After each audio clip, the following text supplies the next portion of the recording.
વિદ્યાર્થી મિત્રો, Chanakya school of સાયન્સમાં આપનું હાર્દિક સ્વાગત છે. હેલો ડિયર સ્ટુડન્ટ્સ, કેમ છો બધા? કેવી ચાલે છે preparation? Welcome to our channel physics કે ધ ફંડામેન્ટલ ઓફ ફિઝિક્સ.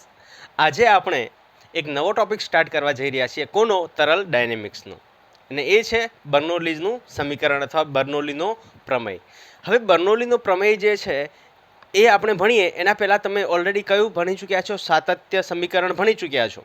અને એ સાતત્ય સમીકરણ જે ભણ્યા છો એ ટાઈપનો જ બર્નોલીનો થિયરમ જે છે આપણે અહીંયા શું કરવાનું છે? ભણવાનું છે. ઓકે, ચલો તો આપણે સ્ટાર્ટ કરીએ આજનું લેક્ચર. હવે મેં ઓલરેડી તમને જે આગળ જે લખવાની થિયરી છે ઓલરેડી લખાવી દીધી છે. હું તમને કહું ત્યારે હું તમને સમજાવતો જઈશ અને એના પરથી આપણે ફિગર બનાવશું અને એના એકોર્ડિંગ તમારે પછી હું તમને ટાઈમ આપીશ ત્યારે તમારે લખવાનું છે. ઓકે, તો ચલો નોટ અને પેન લઈ લો અને મારી સાથે સાથે હું તમને જેમ કહેતો જાઉં છું એમ તમે લખતા જાઓ. ઓકે, ચલો હવે બર્નોલીનું સમીકરણ જે છે ને, ઓકે, એ બર્નોલીનું સમીકરણ જે છે એ કાર્ય ઉર્જા પ્રમેયના ઉપયોગ પરથી અથવા કાર્ય ઉર્જાના પ્રમેય પરથી આપણે મેળવી શકીએ છીએ. કાર્ય ઉર્જા પ્રમેય તમે ઓલરેડી કાર્ય ઉર્જાને જે પાવરવાળું ચેપ્ટર હતું અને એ ચેપ્ટરમાં તમે ઓલરેડી છઠ્ઠા ચેપ્ટરમાં ઓલરેડી તમે ભણી ચૂક્યા છો. છતાં પણ હું અહીંયા તમને યાદ કરાવી દઈશ. કાર્ય ઉર્જા પ્રમેય શું હતો કે ભાઈ બધા જ બળો દ્વારા થતું કાર્ય, બધા જ બળો દ્વારા થતું કાર્ય જે છે એ કોના બરાબર થાય છે? તો કે ભાઈ એની ગતિ ઉર્જામાં થતો ફેરફારના બરાબર થાય છે. બરોબર, આ ઓલરેડી આપણે ભણી ચૂક્યા છો. ચલો, તો આ જે આપણું કાર્ય ઉર્જા પ્રમેયનું આ જે સમીકરણ છે એ સમીકરણનો ઉપયોગ કરવાનો છે. અને બીજું એક સમીકરણ હતું કે સંરક્ષી બળ દ્વારા થતું કાર્ય. હવે સંરક્ષી બળ કયા? ઓકે, સંરક્ષી બળ કયા? તો જે આપણું ગુરુત્વાકર્ષણ બળ છે, બરોબર, ગુરુત્વાકર્ષણ બળ છે, કુલંબીય બળ છે, આ બધા બળો કેવા છે? સંરક્ષી બળ છે. અસંરક્ષી બળ કયું? તો માત્ર એક જ અસંરક્ષી બળ આપણે ભણવામાં જે આવ્યું છે એ છે ને, એ છે ઘર્ષણ દ્વારા થતું બળ. બરાબર ને? ઓકે, તો એના ઉપર આપણે બહુ ડીપમાં જવું નથી, પણ સંરક્ષી બળ દ્વારા થતું કાર્ય જે છે એ કોના બરાબર થાય છે? તો એની સ્થિતિ ઉર્જામાં થતા નેગેટિવ હે ને, ઋણ આવશે. સ્થિતિ ઉર્જામાં થતો ફેરફાર, પણ કેવો ફેરફાર? નેગેટિવ, ઋણ ફેરફાર. બરાબર ને? સંરક્ષી બળ દ્વારા થતું કાર્ય જે શું થશે? એ ઋણ સ્થિતિ ઉર્જામાં થતો ફેરફાર, ઋણ સ્થિતિ ઉર્જામાં થતો ફેરફાર. આ બે સમીકરણનો આપણે અહીંયા ઉપયોગ કરવાનો છે. ઓકે, ચલો તો હવે બીજું કે બર્નોલીસનો જે સમીકરણ છે ને એ એટલું મસ્ત સમીકરણ છે કે જો તમને એ સમીકરણ યાદ રહી જાય ને તો તમને સ્ટેટિક એટલે કે તરલ સ્થિર હોય કે તરલ ગતિમાન હોય, માનો કે પ્રેશર ડિફરન્સ તમારે ફાઇન્ડ આઉટ કરવો હોય, દબાણનું તફાવત તમારે ફાઇન્ડ આઉટ કરવો હોય, શોધવો હોય, તો તમે મેળવી શકો છો. ફોર એક્ઝામ્પલ, માનો કે તમને એમ કીધું છે કે અહીંયા આપણી પાસે એક આવી રીતના કંઈક વહન નળી છે. હવે આ વહન નળી અહીંયાથી જે એની ઊંચાઈ h1 આપી દીધી છે અને અહીંયાથી આ જે ઊંચાઈ છે એ h2 આપી દીધી છે. બરાબર, અહીંયાથી દબાણ જે છે આના ઉપર લાગતું આનું આડછેદ ક્ષેત્રફળ a1 છે, આનું આડછેદ ક્ષેત્રફળ a2 છે. અહીંયાથી જે લાગતું દબાણ છે એ p1 છે અને અહીંયાથી જે લાગતું દબાણ છે એ કેટલું આપ્યું છે? આપણને p2 આપ્યું છે. બરોબર, તો આ બિંદુ પર અને આ બિંદુ પર દબાણ તફાવત શોધો અને ડેલ્ટા પી શોધો. જો ડેલ્ટા પી શોધવાની વાત કરે તો આપણે શું પેલું સમીકરણ લગાવી શકાય? આપણી પાસે ફોર્મ્યુલા શું હતું? P1 is equal to P0 plus rho G H અને P2 is equal to H1 અને P2 is equal to P0 plus rho G H2. તફાવત શોધવો છે તો P2 minus P1 is equal two શું થશે? આ કટ થઈ જશે, રો જી બહાર આવી જશે, H2 માઇનસ H1 થશે. શું આ સમીકરણનો ઉપયોગ કરીને આ બે બિંદુઓ વચ્ચેનો પ્રેશર એટલે કે દબાણ તફાવત મેળવી શકાય? ન મેળવી શકાય. કેમ ન મેળવી શકાય? કે આ સમીકરણ જે છે એ માત્ર ને માત્ર કયા માટે લાગુ પડે છે? સ્થિર તરલ માટે લાગુ પડે છે. કયા તરલ માટે? સ્થિર તરલ માટે. અને અહીંયા તો ગતિમાન તરલ છે. ગતિમાન તરલ પર આપણે આ સમીકરણનો ઉપયોગ કરીને પ્રેશર ડિફરન્સ એટલે કે દબાણનો તફાવત જે છે એ મેળવી શકશો નહીં. ઓકે, લખતા નહીં. ને લખવું હોય તો તમારી માટે ધ્યાન મતલબ તમને ખબર રહે અથવા તમારા ધ્યાનમાં રહે એના માટે લખવું તો તમે લખી શકો છો, બટ લખવાની કોઈ જરૂર નથી. ઓકે, ચલો તો આ જે છે એ ડ્રોબેક હતો. અમુક સમીકરણ જે છે એ આપણે માત્ર ને માત્ર સ્થિર તરલ પર જ લગાવી શકીએ છીએ, જે ગતિમાન તરલ પર લગાવી શકશું નહીં. પણ બર્નોલીનું જે સમીકરણ છે એ યુનિવર્સ છે. યુનિવર્સ એટલે કે આપણે એને સ્થિર તરલ પર પણ લગાવી શકીએ છીએ અને ગતિમાન તરલ પર પણ લગાવી શકીએ છીએ. અને કઈ રીતના એ પણ આપણે સમજીએ. ઓકે, ચલો તો સ્ટાર્ટ કરીએ આજનું આપણો જે ટોપિક છે એ કે બર્નોલીનું સમીકરણ. એને બર્નોલીનો પ્રમેય પણ કહેવામાં આવે છે અને ઇંગ્લિશમાં બર્નોલીઝ થિયરમ કહેવામાં આવે છે. ઓકે, ચલો અહીંયા જે મેં લખ્યું છે એના એકોર્ડિંગ હું અહીંયા ફિગર બનાવું છું અને એ તમે ધ્યાનથી અહીંયા જોતા જજો. ઓકે, શું કીધું છે? A1 અને A2 આડછેદ ક્ષેત્રફળ ધરાવતી એક વહન નળી ધારો જેમાં ધારારેખી આદર્શ તરલ વહી રહ્યું છે. ઓકે, મેં તમને આગળ જે સાતત્ય સમીકરણ વાળું જે કરાવ્યું છે એની અંદર તમે જોયું હશે કે મેં ડિસ્પ્લે પર આપી દીધું હતું. મેં લખ્યું નહોતું, મારાથી લખવા મતલબ મગજમાંથી નીકળી ગયું હતું લખવાનું કે આપણે અહીંયા જે પણ વહન લેવાના છીએ તરલ ડાયનેમિક એટલે કે ગતિમાન તરલમાં જે પણ વહન લેવાના છીએ એ વહન ધારારેખી હોવું જોઈએ અને આદર્શ તરલ દ્વારા થતું હોવું જોઈએ.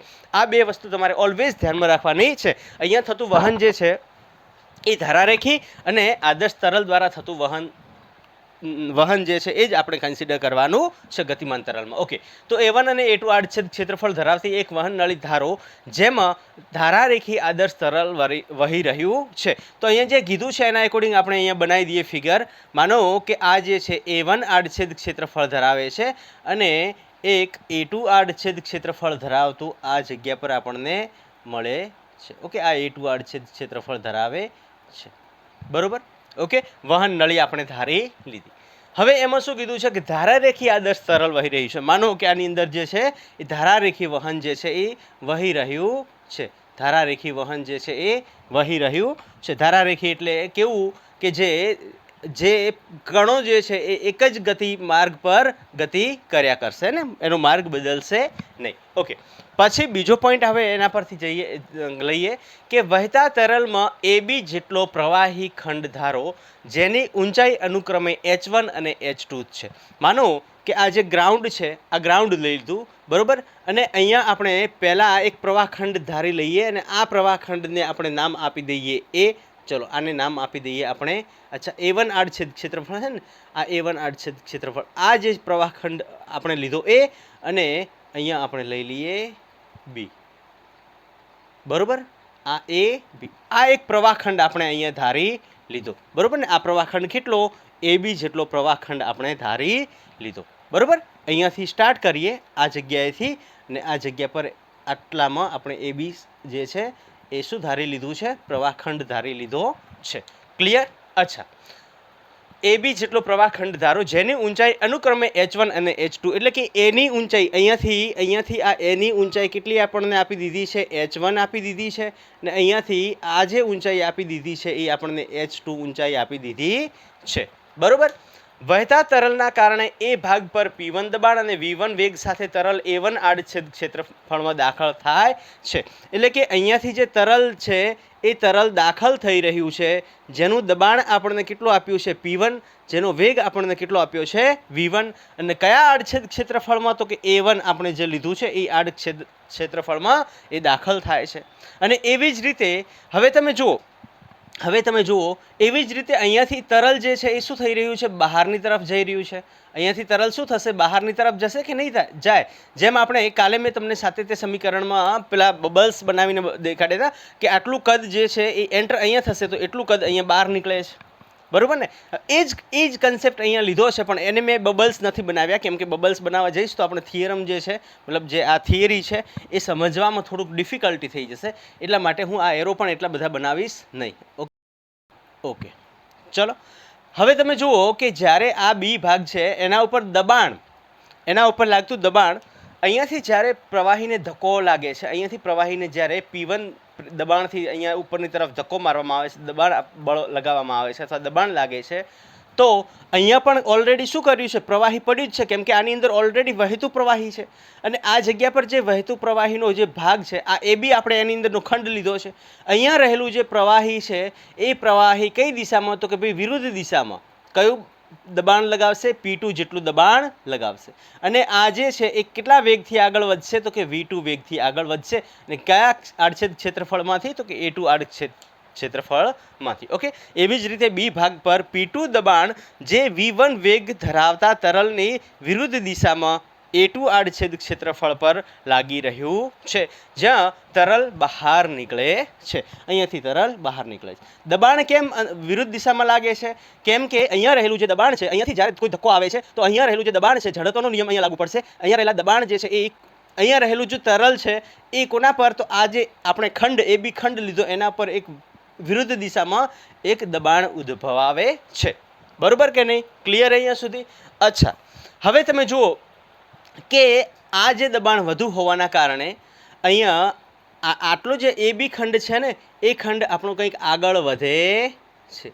બરાબર ને? જે મેં તમને સમજાવ્યું તો અમુક કદ જે છે એ શું થાય છે, માનો કે ડેલ્ટા ટી સમયમાં એ શું થાય છે, આગળ વધે છે. આ એ ડેશ થઈ જશે અને આ જે છે એ આગળ આવી રીતના કંઈક વધે છે અને આ જે છે અહીંયા આ જગ્યા પર માનો કે આવી જશે, આ જગ્યા પર. ઓકે, અને આને આપણે શું નામ આપી દઈએ? બી ડેશ નામ આપી દઈએ. આ એ ડેશ થઈ જશે અને આ બી ડેશ થઈ જશે. ડેલ્ટા ટી સમયમાં આટલું અંતર કાપે છે અને આ પણ ડેલ્ટા ટી સમયમાં આટલું અંતર કાપે છે. બરોબર? આડછેદ ક્ષેત્રફળ આ જ છે. આડછેદ ક્ષેત્રફળ આનું પણ અલગ છે. A1 અને A2 આડછેદ ક્ષેત્રફળ ધરાવે છે. ચલો જલ્દીથી આટલું પહેલાં લખી નાખો, એના પછી હું તમને આ થિયરી જે છે એને એક્સપ્લેન કરું. જલ્દીથી પહેલાં લખી નાખો. લખાઈ ગયું? ઓકે, હું આ જે થિયરી આપણે લખી છે એને ઇરેઝ કરું છું, કેમ કે આપણે જગ્યા બહુ જોઈશે. આજે થોડી જગ્યા આપણને ઓછી જ પડવાની છે. ચલો ભાઈ, હવે વાત કરીએ કે ભાઈ આ AB જે ખંડ હતો એના ઉપર કયું દબાણ લાગે છે? P1 દબાણ લાગે છે અને V1 વેગથી તરલ જે છે એ અંદર એન્ટર થાય છે. હવે જો આ એન્ટર થતું હોય તો ઓબ્વિયસલી આ ખંડ જે છે આપણો AB ખંડ છે એ શું થશે? આગળની તરફ વહેશે. આગળની તરફ વહેશે એટલે એ હવે નવી જગ્યા પર આવી ગયો. નવી જગ્યા પર કઈ જગ્યાએ? તો A ડેશ B ડેશ પર આવે છે. બરોબર? તો આપણે લખી શકીએ કે અહીં ડેલ્ટા ટી સમયમાં વહન પામે છે. બરોબર? હવે આપણો આ જે AB ખંડ હતો એ A ડેશ B ડેશ સુધી શું થાય છે? વહન પામે છે.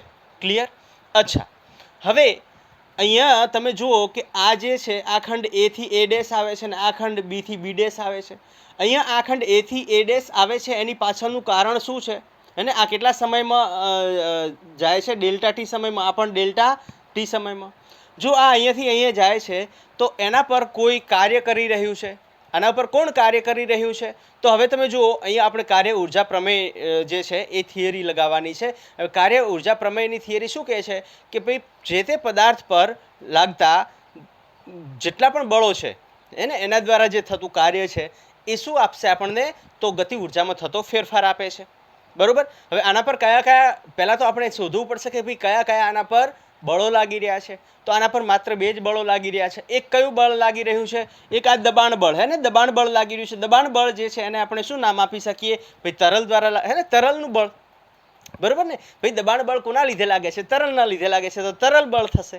બરોબર? તો અહીંયા આ તરલ બળ જે છે એના દ્વારા થતું કાર્ય પ્લસ આના ઉપર બીજું કયું કાર્ય? તો કે ભાઈ ગુરુત્વાકર્ષણ બળ નીચેની તરફ જે છે એ કયું લાગે છે? ગુરુત્વાકર્ષણ બળ. આ જે ખંડ છે આ ખંડ પર એક ગુરુત્વાકર્ષણ બળ લાગે છે ને એ નીચેની તરફ કયું બળ લાગે છે? ગુરુત્વાકર્ષણ બળ. ગુરુત્વાકર્ષણ બળ જે સંરક્ષી છે તો સંરક્ષી બળ દ્વારા થતું કાર્ય જે છે એ શું થશે? ઋણ, હે ને? સ્થિતિ ઉર્જામાં થતો ફેરફારનું ઋણ આપણને મળે છે. બરોબર કે નહીં? ઓકે, તો સ્ટેપ બાય સ્ટેપ આપણે લખીએ કે અહીં ડેલ્ટા ટી સમયમાં AB ખંડ A ડેશ B ડેશ સુધી વહન પામે છે. બરોબર? અહીં થાય છે. અને એ બે બળો કયા? તો પહેલું બળ જે છે એ કયું? તો તરલ દ્વારા લાગતું બળ, એટલે કે તરલ બળ. તરલ બળ. બરોબર? જે કોના દ્વારા લાગે છે? તરલ દ્વારા લાગતું બળ. બરોબર? ઓકે, અને તરલ દ્વારા લાગતું બળ જે છે એ કેટલું થશે? તો આપણને ખ્યાલ છે કે ભાઈ અહીંયા તરલ શું દબાણ આપી રહ્યું છે. દબાણના કારણે દબાણ બળ જે છે એ શું થશે? F1 = P1A થશે. અને અહીંયા વિરુદ્ધ દિશામાં દબાણ બળ લાગી રહ્યું છે તો આ જે છે F2 વિરુદ્ધ દિશામાં લાગતું દબાણ બળ એ કેટલું થશે? P2A2. બરોબર ને? આપણી પાસે ફોર્મ્યુલા હતું ભાઈ F1 = શું થાય? તો દબાણ ગુણ્યા આડછેદ ક્ષેત્રફળ. હવે અહીંયા F1 છે એ અહીંયા લાગતું દબાણ P1 છે અને આનું આડછેદ ક્ષેત્રફળ A1 છે. તો F1 ઇઝિકલ ટુ P1 A1 થઈ જશે અને અહીંયા F2 ઇઝિકલ ટુ P2 A2 થઈ જશે બરોબર. એક તો તરલ બળ દ્વારા થતું કાર્ય. હવે તરલ બળ દ્વારા થતું કાર્યના લીધે આ જે છે એ શું થાય છે, સ્થાનાંતર પામે છે. સ્થાનાંતર કેટલું પામશે? ઓકે, અહીંયા આ જે સ્થાનાંતર પામે છે એ કેટલું પામશે? તો અહીંયાનું મળતું સ્થાનાંતર D1 આપણને કેટલું મળશે? વેગ કેટલો આપ્યો છે? V1. સમય કેટલો આપ્યો છે? Delta T. તો આ મળશે V1 ડેલ્ટા ટી. અને અહીંયા તમે જોશો તો અહીંયા જે સ્થાનાંતર મળશે એ D2 મળશે ને એ કેટલું મળશે? તો કે ભાઈ V2 ડેલ્ટા ટી મળશે બરાબર ને. આ જે આપણું A થી A ડેશ જાય છે એનું સ્થાનાંતર કેટલું? V1 delta T. અને B થી B ડેશ જાય છે એનું સ્થાનાંતર કેટલું? V2 ડેલ્ટા ટી થઈ જશે. ક્લિયર કે નહીં? અચ્છા, હવે બીજું આના લીધે જે છે પ્રવાહી શું કરે છે? આગળની તરફ ખસે છે. હવે વાત કરીએ બીજો પોઈન્ટ કે આના પર એક બીજું બળ લાગી રહ્યું છે ને એ કયું બળ? તો ગુરુત્વાકર્ષણ બળ દ્વારા થતું કાર્ય બરોબર ને. ઓકે, તો આપણે લખી શકીએ કે ગુરુત્વાકર્ષણ બળ દ્વારા થતું કાર્ય. અથવા આના પર કયું બળ લાગે છે? ગુરુત્વાકર્ષણ બળ લાગી રહ્યું છે. બે પ્રકારના બળ લાગી રહ્યા છે. તો આપણે બળની વાત કરી રહ્યા છીએ. બીજું બળ કયું લાગી રહ્યું છે? ગુરુત્વાકર્ષણ બળ લાગી રહ્યું છે. હવે આ બે બળ દ્વારા થતું કાર્ય આપણે શોધવાનું છે. આ બે બળ દ્વારા થતું કાર્ય આપણે શોધવાનું છે. ઓકે, અને એ કાર્ય શોધી લઈશું એના પછી આપણે જે છે ખાલી માત્ર સોલ્વ કરવાના જ રહેશે. ઓકે, હવે વાત કરીએ કે બર્નોલીનું સમીકરણ આપણે કાર્ય ઉર્જા પ્રમેયનો ઉપયોગ કરીને મેળવશું. શું અહીંયા કીધું છે? બર્નોલીનો અથવા બર્નોલીનું સમીકરણ કાર્ય ઉર્જા પ્રમેય પરથી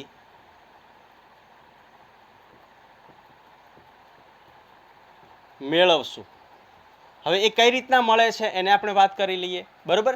કાર્ય ઉર્જા પ્રમેય શું કહે છે કે બધા જ બળો દ્વારા થતું કાર્ય, બધા જ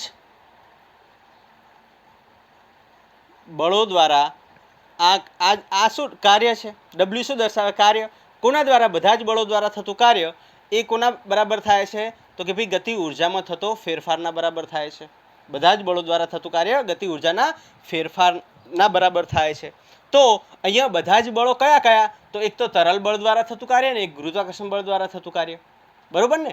ઓકે, તો આપણે સૌથી પહેલાં આપણે વાત કરીએ કે અહીં ઓકે આ એક સમીકરણ આપણું થઈ જશે સમીકરણ નંબર 1 બરોબર હે ને. બધા જ બળો દ્વારા થતું કાર્ય તો કે ભાઈ એની ગતિ ઉર્જામાં થતો ફેરફાર.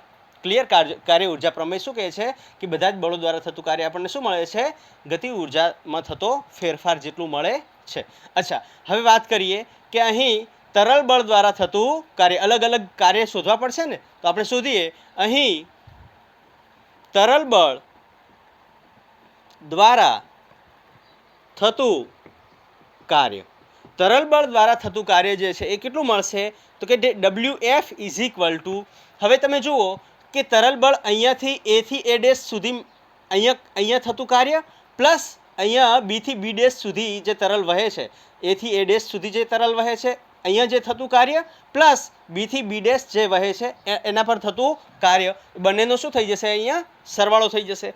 તો વર્ક ડન ક્યાંથી ક્યાં? A થી A ડેશ પ્લસ કાર્ય ક્યાંથી ક્યાં? B થી B ડેશ.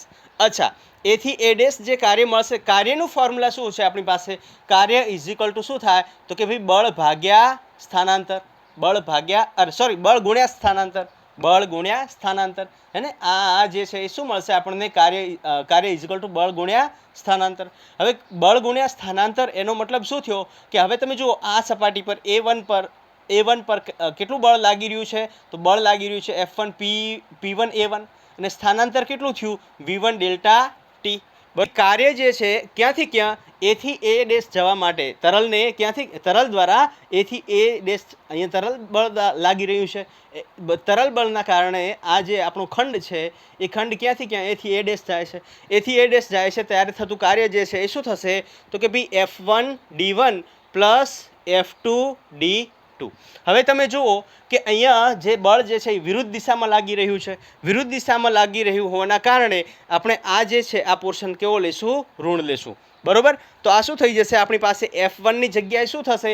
P1 A1 એ તો તમે લખી શકો છો. P1 A1 D1 ની જગ્યાએ શું છે? V1 ડેલ્ટા ટી બરોબર. V1 ડેલ્ટા ટી માઇનસ આ માઇનસ થઈ જશે. આ થશે P2 A2 V2 delta T. તો આ થઈ જશે કોના દ્વારા થતું કાર્ય? ભાઈ તરલ બળ દ્વારા થતું અથવા તરલ દ્વારા થતું કાર્ય મળશે. આને જે છે સમીકરણ નંબર આપી દઈએ આપણે 2. બરોબર. જો કાર્ય ઉર્જા પ્રમેયનો ઉપયોગ કરવાનો છે, એમાં તરલ બળ દ્વારા થતું કાર્ય આપણે મેળવી લીધું. બરોબર. હવે આ જે છે અહીંયા તમે જુઓ તો આ રિલેશન તમને કોઈ મતલબ આગળનું કંઈ સમીકરણ યાદ આવે છે? યસ, તમે સાતત્ય સમીકરણ ભણ્યા. સાતત્ય સમીકરણમાં શું ભણ્યા હતા? તો આપણે લખી શકીએ સાતત્ય સમીકરણ પરથી તમે જુઓ, હવે આ જગ્યા પર જોશો, તમે ધ્યાન આપજો. ઓકે, સાતત્ય સમીકરણ શું કહે છે કે જેટલું કદ અહીંયા એન્ટર થાય છે, એટલે કે દાખલ થાય છે, એટલું જ કદ બહાર નીકળે છે. જેટલું દળ એન્ટર થાય છે એટલું જ દળ બહાર નીકળે છે. તો આપણે અત્યારે કદના સ્વરૂપની વાત કરવાના. કેમ કે આ તમને જુઓ, આ કયું સ્વરૂપ દેખાય છે? કદ સ્વરૂપ દેખાય છે. A1 બરોબર. કદ શું થાય? આડછેદ ક્ષેત્રફળ ગુણ્યા અંતર. હે ને? આડછેદ ક્ષેત્રફળ ગુણ્યા અંતર. આડછેદ ક્ષેત્રફળ આપી દીધું છે, અંતર આપી દીધું છે, D1 આપી દીધું છે. બરોબર ને? તો સાતત્ય સમીકરણ પરથી વહન નળીમાં પ્રવાહીનું કદ. બરોબર. અચ્છા, હવે દાખલ થતું કદ જે છે એ શું થશે? આડછેદ ક્ષેત્રફળ ગુણ્યા જે અંતર કાપ્યું છે. તો A1 V1 delta T is equal two A2 V2 delta T. બરોબર ને? કદ અહીંયા કેવું રહેવાનું? સરખું. જેટલું કદ એન્ટર થાય છે એટલું જ કદ બહાર નીકળશે. બરોબર. હવે આપણને ખબર છે કે ભાઈ આ કોના બરાબર થશે? તો આપણને ખ્યાલ છે કે ભાઈ rho is equal to m by v. તો v is equal to m by rho થાય. અને ઘનતા અહીંયા અચળ જ રહેવાની છે. આની અંદર જે વહન થઈ રહ્યું છે તરલનું, એની ઘનતા કેવી રહેવાની છે? અચળ રહેવાની છે. એનું દળ જે છે એ પણ કેવું રહેવાનું છે? અચળ રહેવાનું છે. બરોબર ને? દળ પણ કેવું રહેવાનું છે? અચળ રહેવાનું છે. તો કેમ કે જેટલું દળ અહીંયા અંદર એન્ટર થાય છે, દાખલ થાય, એટલું દળ બહાર નીકળે છે, એટલે એ પણ અચળ રહેવાનું છે. બરોબર ને? તો વી ની જગ્યાએ એમ બાય રો આવી જશે. તો આ થશે એમ બાય રો. કેમ કે A1 V1 ડેલ્ટા ટી અચળ છે. M1 હે ને? A1 V1 ડેલ્ટા ટી જે છે એ કેવું છે? અચળ છે. એટલે એ કોના બરાબર થશે? એમ બાય રોના બરાબર થશે. ઓકે, આને જે છે સમીકરણ નંબર આપી દઈએ 3. આ જે છે સમીકરણ નંબર આપી દઈએ 3. હવે આ ત્રીજું સમીકરણ છે એ આની અંદર મૂકી દીધા. બરોબર ને? સમીકરણ 3 અને સમીકરણ 2 પરથી અથવા સમીકરણ 2 અને 3 પરથી આપણને એક નવું સમીકરણ મળશે. અને એ મળશે કયું? તો કે ભાઈ તરલ દ્વારા થતું કાર્ય જે છે એ કેવું મળશે આપણને? તમે જુઓ, P1 માઇનસ P2 આ તો બંનેમાં કેવા છે? કોન્સ્ટન્ટ છે. તો આને આવી રીતના લખી શકીએ. A1 V1 delta T. બરોબર. એ કોના બરાબર થાય છે? તમે જુઓ, A1 V1 ડેલ્ટા ટી કોના બરાબર? A2 V2 ડેલ્ટા ટીના બરાબર થાય છે. બરોબર ને? આ સમીકરણ પરથી તમે જોશો A1 V1 delta T minus A2 V2 delta T. પણ A1 V1 ડેલ્ટા ટી જે છે કોના બરાબર થાય છે? A2 V2 ડેલ્ટા ટીના બરાબર થાય છે. તો હું આને આખા સમીકરણને A1 V1 delta T constant બાર લઈ લઉં અને આ થશે P1 માઇનસ P2. અને એને ફર્ધર તમે લખશો તો આનું મૂલ્ય આપણને શું મળે છે? એમ બાય રો. તો આ થશે એમ બાય રો ને આ અહીંયા મળશે P1 માઇનસ P2. ક્લિયર? તો આ જે છે એ થઈ જશે તરલ દ્વારા થતું કાર્ય. બરોબર ને? તરલ દ્વારા થતું કાર્ય. જલ્દીથી લખી નાખો. આને જે છે સમીકરણ નંબર આપી દઈએ આપણે 4. બરોબર. દેખાય છે કે કેમ? નીચેનું આપણે નજર મારી લઈએ એક. ઓકે, દેખાય છે, વાંધો આવે નથી. જલ્દીથી લખી નાખો. ચલો બેટા, લખાઈ ગયું? ઇરેઝ કરી દઉં છું, હે ને? જો આપણને આ સમીકરણ મળ્યું છે, એ સમીકરણ હું અહીંયાથી આખું ઇરેઝ કરું છું. ને આપણે તરલ બળ દ્વારા થતું કાર્ય મેળવી લીધું. હવે ગુરુત્વાકર્ષણ બળ દ્વારા થતું કાર્ય આપણે મેળવવાનું છે. બરોબર ને? અહીંયા બધા જ બળો દ્વારા થતું કાર્ય આ પહેલું સમીકરણ અને આ ચોથું સમીકરણ હું ઉપર લખી દઉં છું. હવે બીજું કયું બળ લાગે છે એના પર? તો ભાઈ ગુરુત્વાકર્ષણ બળ દ્વારા થતું કાર્ય. કયા બળ દ્વારા? ગુરુત્વાકર્ષણ બળ દ્વારા થતું. તો આપણે લખશું અહીંયા ગુરુત્વાકર્ષણ બળ કાર્ય. હવે આપણને ખ્યાલ છે કે ભાઈ ગુરુત્વાકર્ષણ બળ કયું બળ છે? સંરક્ષી બળ છે. અને સંરક્ષી બળ માટેની વાત આપણે કરીએ તો તમને ખ્યાલ છે કે સંરક્ષી બળ દ્વારા થતું કાર્ય, કોઈ પણ સંરક્ષી બળ દ્વારા થતું, ગુરુત્વાકર્ષણ બળ કયું? સંરક્ષી બળ. સંરક્ષી બળ દ્વારા થતું કાર્ય જે છે એ શું આપશે આપણને? માઇનસ ડેલ્ટા યુ આપશે. ઓકે, આ ઓલરેડી આપણે કાર્ય ઉર્જા પ્રમેય જે ભણ્યા હતા એ ચેપ્ટર કાર્ય ઉર્જા અને પાવરનું જે ચેપ્ટર છે એમાં ઓલરેડી ભણી ચૂક્યા છીએ. ઓકે, અને જો ના ખ્યાલ હોય તો આપણે એના પર ફરીથી ડિસ્કશન કરી લઈશું. ડોન્ટ વરી, ગભરાવાની કોઈ જરૂર નથી. એના વિડીયોઝ બનાવવાના બાકી છે, તો વિડીયો જ્યારે પણ બનશે ત્યારે તમને એ આપણે કવર કરાવી દઈશું. ઓકે, જલ્દીથી બનાવવાનો પ્રયત્ન કરવામાં આવશે, પણ હજી આપણી પાસે એટલો બધો ટાઈમ નથી કે એ ચેપ્ટર્સ આપણે સ્ટાર્ટ કરી શકીએ. ઓકે, ચલો ભાઈ. તો હવે વાત કરીએ કે ભાઈ સંરક્ષી બળ. હવે સંરક્ષી બળ અહીંયા કયું બળ થઈ જશે? આ ગુરુત્વાકર્ષણ બળ, હે ને? ગુરુત્વાકર્ષણ બળ આવી જશે. સંરક્ષી બળ જે છે એ અહીંયા કયું બળ છે? ગુરુત્વાકર્ષણ બળ છે, બરોબર કે નહીં? એટલે કે ગુરુત્વાકર્ષણ બળ દ્વારા થતું કાર્ય જે છે એ કેટલું મળશે આપણને? -Δu મળશે, બરોબર કે નહીં? ઓકે, હવે આને તમારે સિમ્પ્લિફાય કરવાનું છે. કઈ રીતના સિમ્પ્લિફાય કરશો? તો તમે જુઓ કે અહીંયા સ્થિતિ ઉર્જા અલગ અલગ, આ જે એ ડેશ ખંડ છે અને બી ડેશ ખંડ છે એની આપણને અલગ અલગ સ્થિતિ ઉર્જા આપી દીધી છે. તો પહેલાં આપણે વાત કરીએ, પહેલાં આપણે સ્ટેપ બાય સ્ટેપ આની અંદર આપણે એન્ટર થઈએ. હવે જુઓ, હવે અહીંયા ધ્યાનથી જુઓ. તો આનો મતલબ શું થાય? આનો મતલબ શું થાય? સ્થિતિ ઉર્જામાં થતો ફેરફાર. સ્થિતિ ઉર્જામાં થતો ફેરફાર એટલે કે શું થશે? અંતિમ સ્થિતિ ઉર્જા માઇનસ શરૂઆતી સ્થિતિ ઉર્જા. આને તમે ફરીથી રીઅરેન્જ કરશો તો આ માઇનસ અંદર થઈ જશે, તો UI માઇનસ UF થઈ જશે. એટલે કે શરૂઆતી સ્થિતિ ઉર્જા અને અંતિમ સ્થિતિ ઉર્જા. હવે શરૂઆતી સ્થિતિ ઉર્જા જે છે એ આપણને કઈ રીતના મળશે? ભાઈ શરૂઆતી સ્થિતિ ઉર્જા આપણને કઈ રીતના મળશે? તો જુઓ આ જે છે આમાં ભાગ આપણે A થી B ખંડ જે છે ને એ બી ખંડ, આ ખંડના બે ભાગ કરશું. તો A થી A ડેશ વચ્ચેની ઉર્જા અને A ડેશ થી B સુધીની ઉર્જા, આ જે છે એ આપણી કઈ ઉર્જા થઈ જશે? શરૂઆતી ઉર્જા થઈ જશે. ખબર પડી કે ના પડી? સિમ્પલ. જો તમે જુઓ અહીંયા AB વચ્ચેની સ્થિતિ ઉર્જા minus A dash B dash વચ્ચેની ઉર્જા, આ જે છે એ શરૂઆતી થઈ ગયું. શરૂઆતમાં જ્યારે ખંડ A થી B વચ્ચે અહીંયા હતો ત્યારે તેની સ્થિતિ ઉર્જા આપણને આ UAB મળશે. અને પછી ક્યાંથી ક્યાં આવે છે? તો A થી A ડેશ થી B ડેશ પર આવે છે. મતલબ હવે અંતિમ સ્થિતિ ઉર્જા, આ શરૂઆતી સ્થાન તો શરૂઆતી સ્થિતિ ઉર્જા, અંતિમ સ્થાન તો અંતિમ સ્થિતિ ઉર્જા. અંતિમ સ્થિતિ ઉર્જા આપણને શું મળશે? A ડેશ B ડેશમાં જે વચ્ચે જે આપણને ઉર્જા મળશે એ સ્થિતિ ઉર્જા મળશે. અચ્છા, આને તમે આવી રીતના લખી શકો UAB ને અચ્છા આ તમે જુઓ અહીંયા આ સ્થિતિ ઉર્જા A અને B વચ્ચે, તો આને બે ભાગમાં કટ કરી શકું, A ડેશ અને A ડેશ B, બરોબર ને? સ્થિતિ ઉર્જા કેટલી? તો કે આની સ્થિતિ ઉર્જા પ્લસ આની સ્થિતિ ઉર્જા, આ ખંડની સ્થિતિ ઉર્જા પ્લસ આ ખંડની સ્થિતિ ઉર્જા. તો એને આપણે લખીએ A dash plus A dash B minus આને જે છે A ડેશ થી B છે તો A ડેશ B ડેશ થશે, બરોબર? માઇનસ આપણે અહીંયા લખી શકીએ A ડેશ B અને થશે પ્લસ B ડેશ. ક્લિયર કે નહીં? ઓકે, આને તમે સિમ્પ્લિફાય કરશો તો આ જે છે એ માઇનસ થઈ જશે, એટલે A ડેશ આ બે નીકળી જશે. આપણી પાસે આ નેગેટિવ થઈ જશે, તો થશે A dash minus B dash. કેમ માઇનસ થયું? કેમ કે આ નેગેટિવ સાઇન આ બ્રેકેટમાં જશે એટલે અહીંયા આ ઋણ થઈ જશે, બરોબર ને? આ ઋણ થઈ જશે. અચ્છા, તો આ આપણને બે ખંડ, હવે A ડેશ અને B ડેશ જે નાના ખંડ આપણે ધાર્યા છે, બરોબર ને? ડેલ્ટા ટી સમયમાં જે સ્થાનાંતર પામે છે એ નાનો જે ખંડ છે, અને એ જે નાનો ખંડ છે એમાં ડેલ્ટા ટી સમયમાં જે નાના ખંડમાં જે ઉર્જા છે એ ઉર્જાની વાત આપણે કરવાની છે. અચ્છા, હવે તમે અહીંયા ધ્યાનથી જુઓ. જો UA ડેશ એટલે શું? કે ભાઈ આપણે આ નાનો ખંડ છે એની સ્થિતિ ઉર્જા, ને એની હાઇટ આપણને કેટલી આપી દીધી છે?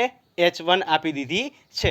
આની અંદરનું માનો કે દળ જે છે એ આપણે M લઈ લઈએ, કેમ કે દળ અહીંયા અચળ રહેવાનું છે ને ભાઈ. M1 તમે લેશો અને અહીંયા M2 લેશો, પણ દળ જે છે કેવું રહેવાનું છે? અચળ રહેવાનું છે. તો સ્થિતિ ઉર્જા આપણને શું મળશે? mgH1 મળશે, બરોબર? માઇનસ mgH2 મળશે. ક્લિયર? આને સોલ્વ કરશો તો mg બહાર આવી જશે ને આ H1 માઇનસ H2 મળશે. ક્લિયર?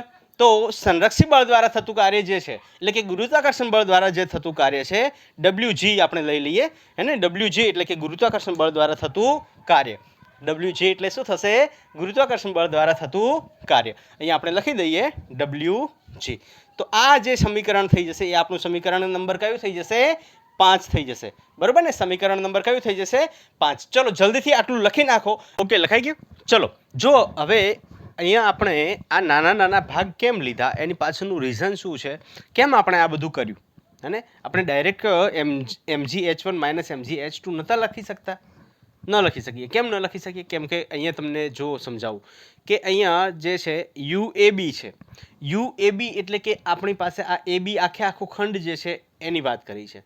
આપણને હાઇટ H1 અને H2 ક્યાંની આપી છે? તો એક આ જે આપણો ખંડ છે આ A ડેશ ખંડ, આ નાનો ખંડ છે અને આ નાનો ખંડ છે. આ નાના ખંડની હાઇટ H1 આપી છે અને આ એક નાના ખંડની હાઇટ H2 આપી છે, બરોબર ને? એટલા માટે મારે આ ખંડને ને આ ખંડ મતલબ AB ખંડ આખો આપણે લેશું તો અહીંયા સંકલનનો ઉપયોગ કરવો પડશે. અહીંયા આપણે શું કરવું પડશે? સંકલન. કેમ કે H1 હાઇટ અહીંયા છે, તો જેમ જેમ આગળ જઈએ છીએ એમ હાઇટ શું થતી જાય છે? વધતી જાય છે. આપણે જોઈ શકીએ અહીં હાઇટ વધતી જાય છે, એટલે સંકલનનો ઉપયોગ કરવો પડશે. તો એ સંકલનનો ઉપયોગ ન કરવો પડે એના માટે કરીને આપણે આ પદ્ધતિનો ઉપયોગ કર્યો. ઓકે, હવે આપણને અહીંયા ખબર પડી ગઈ ભાઈ સ્થિતિ ઉર્જા કોની?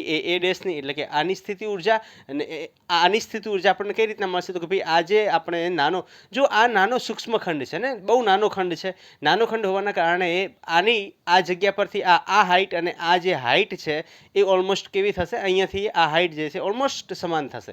અહીંયાથી આ બંનેની હાઇટ જે છે આ જે BB ડેશની જે હાઇટ છે, ઊંચાઈ છે, એ સરખી થશે, બરોબર? તો આ થઈ ગયું સંરક્ષિત બળ દ્વારા થતું કાર્ય. લખાઈ ગયું છે ને? ઓકે, ચલો તો હું આને ઇરેઝ કરી દઉં છું અને આપણે વાત કરીએ નેક્સ્ટ. આ જે સમીકરણ નંબર 5 છે એ 5 સમીકરણ નંબર ઉપર આની અંદર લખી દઈએ, બરોબર ને? અહીંયા સમીકરણ નંબર આપણું આવી જશે 5.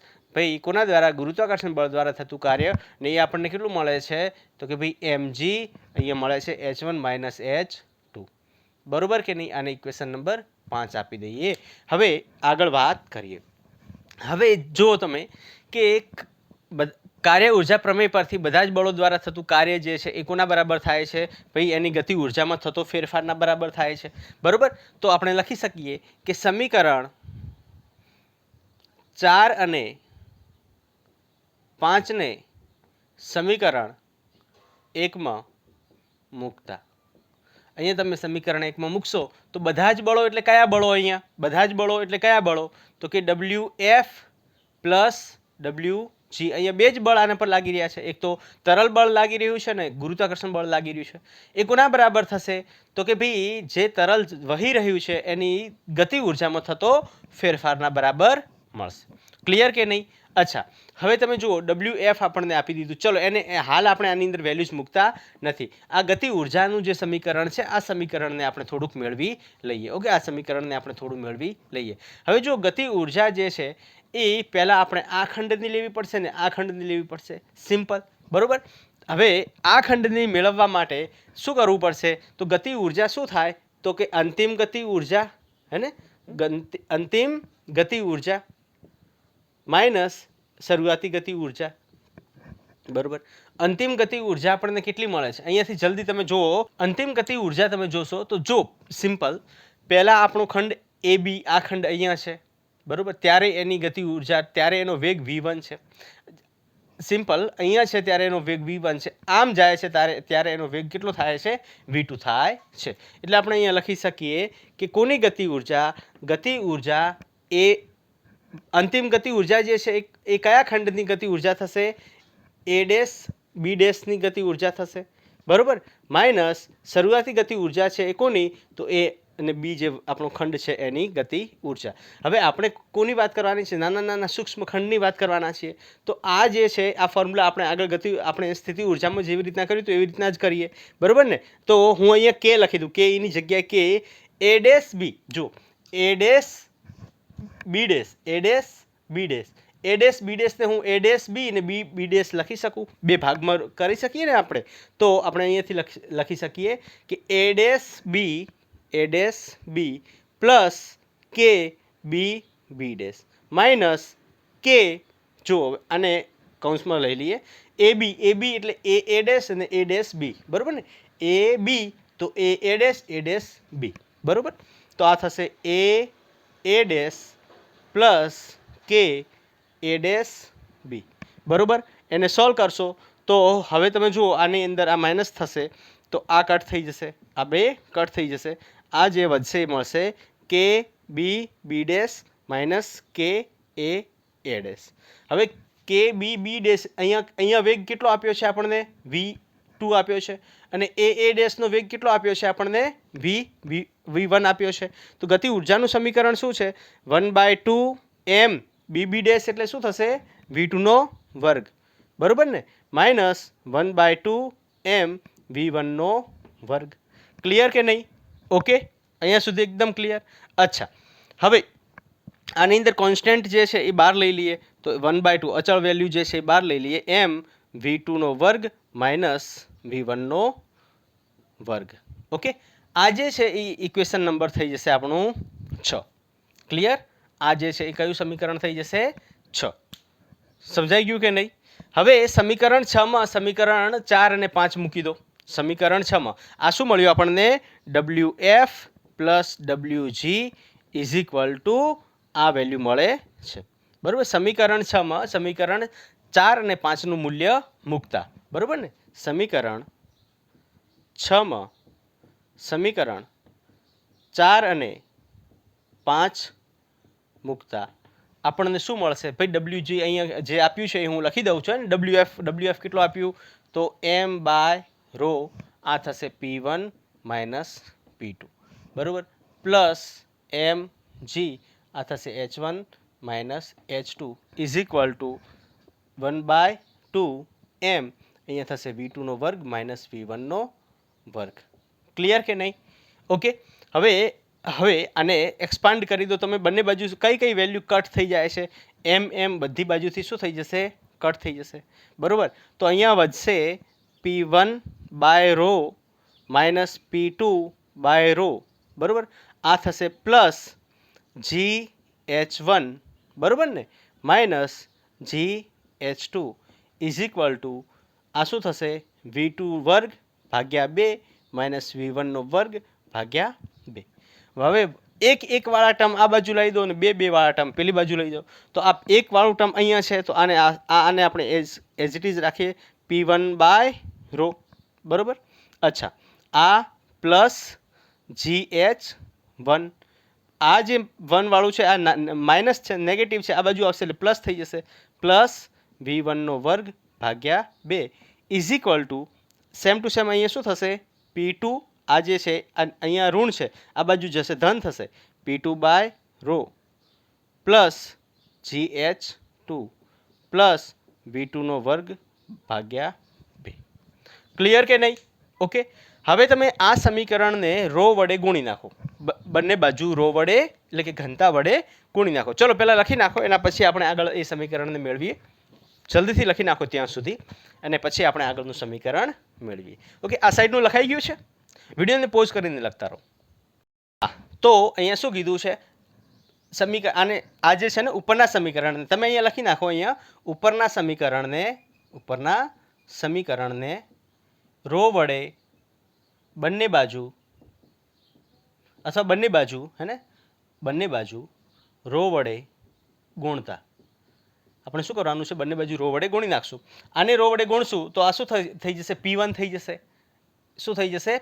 P1 ભાગ્યા રો વડે ગુણી નાખ્યું તો આ આપણે શું કર્યું? રો વડે ગુણી નાખ્યું તો રો અહીંયા કટ થશે, આની અંદર રો એડ થઈ જશે, આની અંદર રો એડ થઈ જશે, બરોબર. તો આ P1 plus rho GH1 plus 1/2 rho v1 નો વર્ગ is equal to P2 plus rho GH2 plus 1/2 rho v2 નો વર્ગ. ક્લિયર? અને આ જે સમીકરણ મળે છે આ સમીકરણને આપણે કયું સમીકરણ કહીએ છીએ? બર્નોલીનું સમીકરણ કહેવામાં આવે છે. આ સમીકરણ કયું થઈ જાય છે? બર્નોલીનું સમીકરણ. ક્લિયર? આ જે સમીકરણ છે આપણું કયું સમીકરણ થઈ જાય છે? બર્નોલીનું સમીકરણ થઈ જાય છે. ક્લિયર? આના પરથી આપણે લખી શકીએ કે ભાઈ P plus rho GH plus 1/2 rho V is equal to અહીંયા શું થઈ જશે? આ આખું મૂલ્ય કેવું થઈ જશે? અચળ થઈ જશે. અને જ્યારે આખું મૂલ્ય અચળ થાય મતલબ અહીંયા શું થાય છે? ઉર્જાનું સંરક્ષણ થાય છે. એટલે બર્નોલીનો જે નિયમ છે એ ઉર્જાના સંરક્ષણનો નિયમ પણ છે. બરાબર ને? આપણે લખી શકીએ અહીં ઉર્જાનું સંરક્ષણ થાય છે. સંરક્ષણ થાય છે. ઓકે, કઈ રીતના થાય છે એ હું તમને સમજાવવાનો છું. ડોન્ટ વરી, ગભરાવો નહીં. બરાબર ને? તમે જુઓ કે આ રો જી એચ તમને કોના જેવું લાગે છે? એમ જી એચ જેવું લાગે છે ને? એટલે કે કઈ ઉર્જા? સ્થિતિ ઉર્જા. અહીંયા અચ્છા એમ વીનો વર્ગ છે ને અહીંયા, હે ને? 1/2 રો વીનો વર્ગ, રો વીનો વર્ગ એટલે કે 1/2 એમ વી વર્ગ એટલે કે ગતિ ઉર્જાનું સંરક્ષણ. અને અહીંયા દબાણ ઉર્જાનું સંરક્ષણ થઈ રહ્યું છે. કઈ રીતના થઈ રહ્યું છે હું તમને કરાવવાનો છું. ડોન્ટ વરી, તમે જલ્દીથી લખી નાખો. અને આના ઉપરથી આપણે આગળ થોડી વાત જે કરવાની છે એ કરી લઈએ. તો આ જે બર્નોલીનું સમીકરણ છે, બર્નોલીનું સમીકરણ જે છે એ દરેક તરલ માટે 100% લાગુ પાડી શકાય છે. બરોબર ને? આ જે સમીકરણ છે એટલે કે બર્નોલીના સમીકરણને 100% 100% દરેક તરલ પર, દરેક એટલે સ્થિર અને ગતિમાન, દરેક તરલ પર, દરેક તરલ એટલે કેવું? તો કે ભાઈ સ્થિર અને ગતિમાન પર લાગુ પાડી શકાય છે. બરોબર કે નહીં? આગળ આપણે જોયું હતું કે ભાઈ આપણે દબાણનું પ્રેશર ડિફરન્સ, દબાણનો તફાવત જે મેળવ્યો હતો એમાં પેલું સમીકરણ આપણે લાગુ પાડી શક્યા નહોતા, કેમ કે એ સમીકરણ કોના માટે? સ્થિર તરલ માટે હતું. પણ બર્નોલીનો નિયમ એવો છે કે જે સ્થિર તરલ માટે પણ લાગુ પાડી શકાય છે અને ગતિમાન તરલ માટે પણ લાગુ પાડી શકાય છે. કઈ રીતના? માનો કે અહીંયા જે તરલ છે કેવું થઈ જશે? સ્થિર થઈ જશે. તરલ સ્થિર એટલે આ વેગ જે છે અહીંયા કેવો થઈ જશે? 0 થઈ જશે. વેગ કેવો થઈ જશે? 0 થઈ જશે. વેગ 0 થશે એટલે આ આખું ટર્મ શું થઈ જશે? શૂન્ય. હે ને? આ આખું ટર્મ કેવું થઈ જશે? 0 થઈ જશે. માનો કે માનીને ચાલીએ કે V1 V2 = 0 છે અને આનો મતલબ શું થયો? તરલ કેવું થઈ જશે? સ્થિર થઈ જશે. અહીંયા જો તરલ સ્થિર હોય તો આપણને જે સમીકરણ મળશે એ આટલું જ મળશે અને આમાં સમીકરણ જે છે આટલું જ મળશે. બરોબર? તો આ સમીકરણને તમે લખશો તો P1 + ρgH1 = P2 + ρgH2 અને આને સોલ્વ કરશો તો P1 - P2, હે ને? P1 - આ P2 ને આ બાજુ લઈ લો તો P1 - P2 = આપણને શું મળશે? તો આ ρgH1 ને આ બાજુ લઈ જાઓ, હે ને? તો આ થશે ρgH2 - ρgH1. બરોબર? આને સોલ્વ કરશો તો P1 - P2 = ρgH2 - H1 જે આપણને આગળ મળ્યું હતું. ઓકે, તો આવી રીતના જો તરલ સ્થિર હોય તો વેગ 0 થઈ જશે. હાઇટ બંનેની સરખી હોય તો H1 H2 એ બંને સરખા થઈ જશે. બરોબર ને? તો આ સમીકરણ જે છે દરેક બર્નોલીનું સમીકરણ છે એ દરેક તરલ પર, સ્થિર તરલ પર અને ગતિમાન તરલ પર આપણે લાગુ પાડી શકીએ છીએ. ઓકે, ચલો જલ્દીથી લખી નાખો. એના પછી આપણે થોડા એક્ઝામ્પલ્સ તમને સમજાવી દઉં કે ભાઈ એ એક્ઝામ્પલ પર આપણે બર્નોલીનો સમીકરણ કઈ રીતના ઉપયોગ કરી, મતલબ બર્નોલીના સમીકરણનો ઉપયોગ પરથી આપણે શું શું માહિતી મેળવી શકીએ છીએ. ઓકે, લખાઈ ગયું? ચલો, હવે આનો ઉપયોગ ક્યાં થાય છે? બર્નોલીના સમીકરણનો ઉપયોગ ક્યાં થાય છે? બર્નોલીનું સમીકરણ શું કહે છે કે જ્યાં વેગ વધુ હોય ત્યાં દબાણ ઓછું હશે. જ્યાં વેગ વધુ હશે ત્યાં દબાણ કેવું થઈ જશે? ઓછું. જો ફિલિંગ કરવું હોય તો તમને ખ્યાલ હશે કે જ્યારે તમે ટ્રેનના પ્લેટફોર્મ પર ઊભા હો અને અચાનક ટ્રેન બાજુમાંથી નીકળે તો તમને એવું લાગે છે કે તમને પાછળથી કોઈએ ધક્કો માર્યો. કોના તરફ? ટ્રેન તરફ. એની પાછળનું કારણ શું? તો તમે જુઓ કે ટ્રેન જ્યાં નીકળી રહી છે ત્યાં જે હવા છે એ હવા ગતિમાન છે. હવા કેવી છે? ગતિમાન છે. માનો કે જે ટ્રેન છે, આ ટ્રેન માનો કે અહીંયાથી નીકળી રહી છે તો નીકળતી ટ્રેન પર આ જગ્યા પર વેગ, જે હવા છે એને કંઈક વેગ છે. બરાબર? પણ તમે જે પ્લેટફોર્મ પર ઊભા છો એ પ્લેટફોર્મ પરની જે હવા છે એનો વેગ 0 છે, મતલબ એનો વેગ ઓછો છે. ટ્રેન જે ટ્રેક પર ચાલી રહી છે એ ટ્રેક પર હવા વેગેલી હશે, પણ અહીંયા પ્લેટફોર્મ પર જે છે એ હવા કેવી હશે? એનો વેગ ઓછો હશે અથવા નહીવત હોય. તો શું થાય? જ્યાં વેગ વધુ હોય ત્યાં દબાણ ઘટે. એટલે પ્લેટફોર્મ ઉપર દબાણ જે આ જગ્યા પર વેગ કેવો છે, ઓછો છે, બરાબર, અથવા નહિવત છે, અને અહીંયા વેગ જે છે એ કેવો છે, વધુ છે, બરાબર. વેગ વધવાના કારણે અહીંયા દબાણનું મૂલ્ય વેગ જો વધુ હશે તો દબાણનું મૂલ્ય અહીંયા ઘટી જશે. એટલે કે જ્યાં ટ્રેન ચાલી રહી છે એ ટ્રેક પર આ જગ્યા પર જે દબાણનું મૂલ્ય ઘટી જશે. અને તમે માનો કે આ જગ્યા પર ઊભા છો તો અહીંયા પાછળથી તમારા ઉપર દબાણ, અને અહીંયા વેગ ઓછો તો એનું દબાણ વધી જશે. મતલબ વેગ ઘટશે અથવા ઓછો હશે તો દબાણ વધુ હશે, અને વેગ જો વધુ હશે તો દબાણ ઓછું હશે. જ્યારે ટ્રેન ચાલતી હોય ત્યારે તમને એવું ફીલ થાય કે પાછળથી તમને કોઈ ધક્કો મારી રહ્યું. હકીકતમાં કોઈ ધક્કો નથી મારી રહ્યું, પણ અહીંયા જે ટ્રેન ચાલી રહી છે એના લીધે અહીંયા હવા જે છે વેગમાન થઈ જાય, મતલબ એનો વેગ વધી જાય. વેગ વધવાના કારણે ત્યાં દબાણ ઘટી જાય. દબાણ ઘટવાના કારણે હવે આપણને ધક્કો ક્યારે લાગે કે જ્યારે એક બાજુ દબાણ ઓછું હોય, એક બાજુ પાછળ દબાણ વધુ હોય, પાછળથી જે સ્થિર હવા છે એ તમને ધક્કો મારશે, પ્રેશર આપશે, અને આગળ જે ટ્રેન ગતિમાન હવા છે એના તરફ તમને ધકેલી દે છે, બરાબર ને. તો કોઈ પણ તમે જો બહુ ફાસ્ટ ચાલવાવાળી કોઈ પણ ગાડી હોય ને, કોઈ ફાસ્ટ ચાલવાવાળી ગાડી, તો તમે સાઈડમાં પણ ઊભા હો ને તો તમને એવું ફીલ થાય કોઈએ તમને પાસેથી ધક્કો માર્યો. આનું રીઝન શું છે? બસ આ જ રીઝન છે કે ભાઈ વેગ વધશે, દબાણ ઘટશે તો એ જગ્યા પરનું દબાણ ઘટશે, અને અહીંયા પ્લેટફોર્મ પર શું થાય છે, વેગ ઓછો છે તો દબાણ વધી જશે. દબાણ વધવાના કારણે એ રેલગાડીના તરફ આપણે ધકેલાઈ જઈએ છીએ, બરાબર. એક બીજું એક્ઝામ્પલ આપણે લઈએ તો બીજું એક્ઝામ્પલ તમે જોયું હશે કે જે કલર કરવાવાળા પેલા હોય છે ને, તમે એ જોયું હશે, અને હું ફિગર હવે બધી ઇરેઝ કરી દઉં છું ને સમજાવું એક સ્ટેપમાં.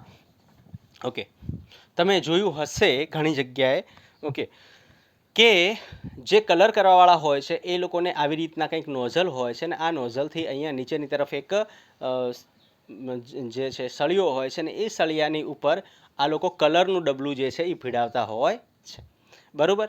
હવે આ જે છે ને આ નોઝલ છે, અહીંયાથી હવા આવી રહી છે, અહીંયાથી હવા જે છે એ દબાણ સાથે, મતલબ એક હાઈ વેગ સાથે આવી રહી છે. આનો વેગ અહીંયા હવાનો વેગ બહુ વધુ છે, હવાનો વેગ અહીંયા કેવો છે, બહુ જ વધારે છે.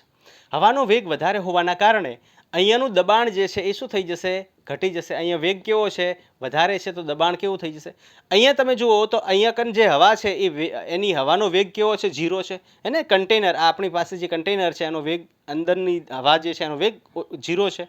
વેગ 0 હશે તો એનું દબાણ જે છે એ કેવું થઈ જશે, વધી જશે, હે ને. અહીંયા વેગ વધ્યો, દબાણ ઘટી ગયું. અહીંયા વેગ 0 છે તો દબાણ જે તે હોય એ હશે, ને વધશે નહીં, પણ 0 છે તો અહીંયા કંઈક દબાણ P જેટલું દબાણ હશે. અહીંયા દબાણ ઘટવાના કારણે અહીંયા આની અંદર જે ભરેલું પ્રવાહી અથવા આની અંદર જે ભરેલો કલર છે એના ઉપર અહીંયા શું લાગે છે, દબાણ લાગે છે, બરાબર. અહીંયા દબાણ ઘટશે તો હંમેશા ઓછા દબાણ તરફ જે છે એ આ તરલ જે છે એ જવાનો પ્રયત્ન કરશે, અને એ ઓછા દબાણ તરફ અહીંયા બહાર નીકળશે, ને એ હવાના લીધે એ દબાણ અહીંયા આવી રીતના જશે, ને અહીંયાથી જે કલરનો સ્પ્રે નીકળે છે ને જે તમે દિવાલ પર કલર કરાવો છો, બરાબર. આ તમે જોયું હશે, બરાબર ને. એમાં કોઈ મોટી રચના નથી હોતી, અહીંયાથી ખાલી હવા પસાર કરવામાં આવે છે. અહીંયા એક સક્શન પાઇપ હોય છે, સક્શન પાઇપ શું કરે છે, અહીંયાથી બધું લિક્વિડ તરલ જે છે ઉપરની તરફ ઉઠાવી લે છે. કેમ ઉઠાવી લે છે? તો એની પાછળનું રીઝન છે અહીંયા વેગ વધારે હોવાના કારણે દબાણ ઘટી જશે. દબાણ ઘટવાના કારણે અહીંયા દબાણ વધુ, મતલબ અહીંયા ઓબ્વિયસલી અહીંયા ઘટશે તો અહીંયા જે હશે એનાથી શું થઈ જશે, દબાણ વધી જશે. અહીંયા હકીકતમાં દબાણ વધ્યું નથી, પણ આ ઘટ્યું છે એટલે આ દબાણ વધ્યું છે. અહીંયા ઘટ્યું એટલે દબાણ વધ્યું એટલે અહીંયાથી જે છે આપણો કલર એ અંદર જશે, અહીંયા અંદર જશે એટલે અહીંયાથી હવાના સાથે સાથે એ કલર જે છે અહીંયા આપણે દિવાલ પર છાંટી શકીએ છીએ. બીજું તમે જોયું હશે તો વાવાઝોડું, હમણાં તોકતે વાવાઝોડું હમણાં આવ્યું, બરાબર. તોકતે વાવાઝોડામાં આપણે જોયું કે ઘણા લોકોના ઘર ઉખડી ગયા, બરાબર. ઘણા લોકોના ઘર જે છે, માનો કે આ ટાઈપના શેપવાળા જે ઘર હોય છે, આ માનો કે તમારું ઘર છે, બરાબર. હવે તોકતે વાવાઝોડું એટલે વાવાઝોડામાં શું થાય છે, અહીંયા જે હવા વહેતી હોય છે એનો વેગ શું થઈ જાય છે, વધી જાય. માનો કે 130 km/h થઈ જાય છે, આટલો વેગ હોય, હે ને. અહીંયા હવાનો વેગ શું થયું, વધી ગયો. અહીંયા તમે આને બાંધેલું છે, અહીંયાથી બાંધેલું છે, અહીંયાથી બાંધેલું છે, બધું બાંધેલું છે, અને આ તમારું ઘર છે, બરાબર. હવે જુઓ અહીંયા સિમ્પલ શું થાય છે કે અહીંયા વેગ વધવાના કારણે, હવાનો વેગ વધવાના કારણે દબાણ શું થઈ જશે, ઘટી જશે. અને આ ઘર જે છે એ ઘરની અંદર, આ ઘરની અંદર જે હવા છે એ હવા કેવી છે, સ્થિર છે, બરાબર. સ્થિર હોવાના કારણે અહીંયા તો દબાણ જે છે એ જ રહેવાનું. હવે આ દબાણ ઘટ્યું તો ઘટવાના કારણે અહીંયાથી આ જે સ્થિર હવા છે એ શું કરે છે, આ જે આપણું ઉપરનું માળખું છે એને ઉખાડી ફેંકશે. આ બધું ઉખડી જશે, ને આ અહીંયાથી ઉખડીને ગમે ત્યાં પડી શકે છે. ઇન શોર્ટ કે અહીંયા સ્થિર હવાના કારણે દબાણ પી છે, ઉપર વહેતી હવાના કારણે દબાણ ઘટ્યું, ઉપર દબાણ ઘટ્યું, નીચે દબાણ એનું એ જ છે, એટલે હવે નીચેનું દબાણ વધી જશે. નીચેનું દબાણ વધશે એટલે ઉપર જે છે આપણા છત છે એને શું કરશે? ધક્કો મારશે ને એને ફેંકી દેશે. બરાબર ને? આ બધું આખું સાયન્સ ફિઝિક્સ ઉપર જ ચાલે છે, અથવા આપણે જે તે જોઈએ છે એમાં ફિઝિક્સ છે. બસ ઇન શોર્ટ આપણે તમે જે પણ જોઈ રહ્યા છો એમાં ફિઝિક્સ છે એ તમારે ધ્યાનમાં રાખવાનું છે. હા યસ, આના ઉપરથી એક ઓર તમે પિંગ બોલ, કદાચ તમને પિંગ પોંગ બોલ જે આવતો હે ને, પિંગ પોંગ બોલ તમે કદાચ જોયો હશે, કદાચ તમે જોયો હશે અને નહીં જોયો હોય તો ગભરાવાની જરૂર નથી. હું તમને મસ્ત અહીંયા ડ્રો કરીને સમજાવું.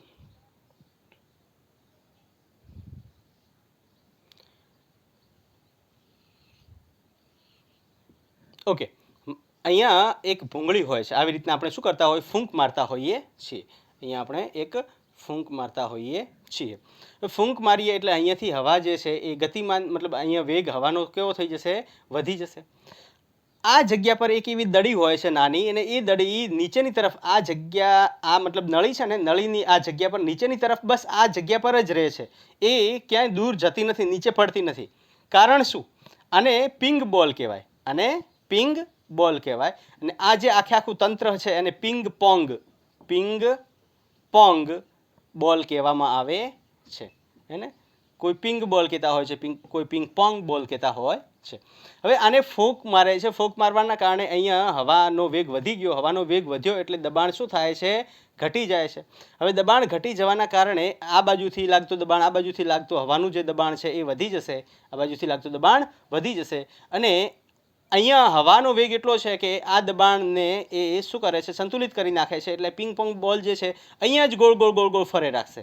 અહીંયા જ આવી રીતના ગોળ ગોળ ગોળ ગોળ ફરી રાખે છે. તો આ પિંગ પોંગ બોલ પણ જે છે એ શેનું એક્ઝામ્પલ, મતલબ એના પરથી પણ આપણે બર્નોલીનું સમીકરણ જે છે એને સમજી શકીએ. બર્નોલીનો થિયરમ જે છે એ શું કહેવાય કે ઉર્જાના સંરક્ષણનું પાલન કરે છે. અને કઈ રીતના? તો આની અંદર કઈ કઈ ઉર્જા છે? એક તો આપણું દબાણ ઉર્જા છે, બીજી એની સ્થિતિ ઉર્જા છે, ત્રીજી એની ગતિ ઉર્જા છે.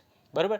અને આ કઈ રીતના પાલન થાય છે એને આપણે સમજાવેલો બેટા. તો હવે બર્નોલીનો જે નિયમ છે એ ઉર્જાના સંરક્ષણનું પાલન કરે છે, અને કઈ રીતના કરે છે એને આપણે સમજી લઈએ. તો આપણને ખ્યાલ છે કે ભાઈ જે વહેતું તરલ હોય છે એમાં 3 પ્રકારની ઉર્જા જોવા મળે છે. એક આ જે છે આ આપણી થઈ જશે દબાણ ઉર્જા. આ કઈ ઉર્જા થશે? દબાણ ઉર્જા. બીજી આ જે છે એને આપણે કઈ સ્થિતિ ઉર્જા કહેશું? સ્થિતિ ઉર્જા. બરોબર કે નહીં? અને આ જે છે એ થઈ જશે આપણી ગતિ ઉર્જા. બરોબર કે નહીં? કઈ રીતના થાય છે એ આપણે તારવીએ છીએ. ડોન્ટ વરી, ગભરાવાનું નથી. જો દબાણ ઉર્જા પણ કેવી રહે છે? અચળ રહે છે. અચળ રહે છે એટલે એનું સંરક્ષણ થાય છે. સ્થિતિ ઉર્જા પણ અચળ રહે છે. મતલબ આ બધી ઉર્જાનો સરવાળો કેવો મળે છે આપણને? અચળ મળે છે. એનો મતલબ શું થયો? કે આ દબાણ ઉર્જા, સ્થિતિ ઉર્જા અને ગતિ ઉર્જા અહીંયા નાશ પામતી નથી કે બનતી નથી. એનો મતલબ કે એ સંરક્ષિત રહે છે. બરોબર ને? ઓકે, માનો કે એ ખંડથી બી ખંડ, મતલબ એબી ખંડ એ ડેશ બી ડેશ ખંડ પર આવે છે તો તેની દબાણ ઉર્જા, સ્થિતિ ઉર્જા કે ગતિ ઉર્જામાં કોઈ ફેરફાર જોવા મળતો નથી, અચળ રહે છે. એટલે કે અહીંયા ઉર્જાનું શું થાય છે? સંરક્ષણ થાય છે. ચલો, તો કઈ રીતના થાય છે એને આપણે સમજીએ. હવે દબાણ ઉર્જાની વાત કરીએ. આપણે દબાણ ઉર્જાની વાત કરીએ. દબાણ ઉર્જા જે છે એ કેટલી થાય છે? માનો કે આપણી પાસે કોઈ આ પાઇપલાઇન છે, બરોબર? અને પાઇપલાઇનની અંદર અહીંયા જે છે P1 પ્રેશર સાથે, P1 દબાણ સાથે અને V1 વેગ સાથે A1 આડછેદ ક્ષેત્રફળની અંદર જે છે દબાણ, મતલબ જે છે તરલ અંદર એન્ટર થઈ રહ્યું છે. માનો કે અંદરની તરફ જે છે એ આને આપણે x લઈ લઈએ. x જેટલું અંદરની તરફ જે છે એ દબાણ, મતલબ આ તરલ જે છે એ શું થાય છે? દાખલ થાય છે. બરોબર કે નહીં? અચ્છા, હવે તમે અહીંયા જુઓ કે અહીંયા દબાણ ઉર્જા એટલે શું? દબાણ બળ દ્વારા થતું કાર્ય. દબાણ ઉર્જા એટલે શું? દબાણ બળ દ્વારા થતું કાર્ય. હે ને? દબાણ બળ દ્વારા થતું કાર્ય એ આપણું શું થઈ જશે? દબાણ ઉર્જા. આપણને ખ્યાલ છે ભાઈ કાર્ય જે હોય છે એ જ ઉર્જા હોય છે. કાર્ય જ અહીંયા શું થઈ જશે? ઉર્જા. તો દબાણ ઉર્જા એટલે શું? એટલે કે ભાઈ દબાણ બળ દ્વારા થતું કાર્ય. હવે દબાણ બળ દ્વારા થતું કાર્ય જે છે અહીંયા કેટલું મળશે આપણને? તો ભાઈ દબાણ બળ દ્વારા થતું કાર્ય, તો એના પર લાગતું બળ કેટલું લાગશે? તો કે ભાઈ F1 A1, બરોબર ને? તો આ થશે F1 A1, બરોબર. અને આ તો થઈ ગયું બળ, બરોબર. દબાણ સોરી P1 A1, હે ને? અહીંયા F1 શું થશે? F1 થશે P1 A1, okay, into X થઈ જશે, આ દબાણ બળ દ્વારા થતું કાર્ય થશે. હવે તમે જોશો કે એકમ કદ દીઠ આ જે છે એ શું થાય છે? એકમ કદ થાય છે. અને આ એકમ કદ, આટલું જે આ કદ આપણને મળે છે, આડછેદ ક્ષેત્રફળ ગુણ્યા આટલું જે અંતર, આ છે આપણને શું મળે છે? એકમ કદ. તો આપણે જોઈએ કે ભાઈ એકમ કદ દીઠ જે દબાણ ઉર્જા મળે છે, હે ને, અથવા એકમ કદ દીઠ દબાણ બળ દ્વારા થતું કાર્ય જે છે એ આપણને કેટલું મળે છે? એ આપણને કેટલું મળશે? P ના બરાબર મળશે. કેટલું મળશે? P ના બરાબર મળશે, બરોબર ને? આપણે પ્રૂફ કરવાનું છે કે ભાઈ આ P શું દર્શાવે છે? દબાણ ઉર્જા દર્શાવે છે. ρgh સ્થિતિ ઉર્જા દર્શાવે છે. 1/2 ρv નો વર્ગ જે છે એ ગતિ ઉર્જા દર્શાવે છે. પણ અહીંયા કંઈ એવા સમીકરણ જો સ્થિતિ ઉર્જા માટે તો mgh વાળું સમીકરણ છે, ગતિ ઉર્જા માટે 1/2 mv નો વર્ગનું સમીકરણ છે. દબાણ ઉર્જા માટે આપણી પાસે સમીકરણ P કેમ આવ્યું? તો એ આપણે મેળવવાનું છે. તો આપણે લખી શકીએ, જો અહીંયા દબાણ બળ દ્વારા થતું કાર્ય આપણને કંઈક આવી રીતના મળી ગયું છે. દબાણ બળ દ્વારા થતું કાર્ય કેટલું મળ્યું આપણને? આવી રીતના મળ્યું. તો અહીંયા આપણે લખીએ WP, બરોબર ને? WP = P1 A1 X મળે છે. હવે આ જે એકમ કદ છે, આ આખું જે કદ છે એને આપણે એકમ કદ માનીએ કે એકમ કદ દીઠ દબાણ બળ દ્વારા થતું કાર્ય, હે ને? એકમ કદ દીઠ દબાણ બળ દ્વારા થતું કાર્ય, અથવા તમે લખી શકો કે એકમ કદ દીઠ દબાણ બળ દ્વારા થતું કાર્યની જગ્યાએ તમે દબાણ ઉર્જા પણ લખી શકો છો, હે ને? દબાણ ઉર્જા. ચલો, અને કાર્ય અથવા દબાણ ઉર્જા એ આપણને કેટલી મળશે? તો એ જે દબાણ ઉર્જા મળે છે એ કોના બરાબર મળશે? એ દબાણના બરાબર મળશે. કોના બરાબર મળશે? દબાણ P ના બરાબર મળશે.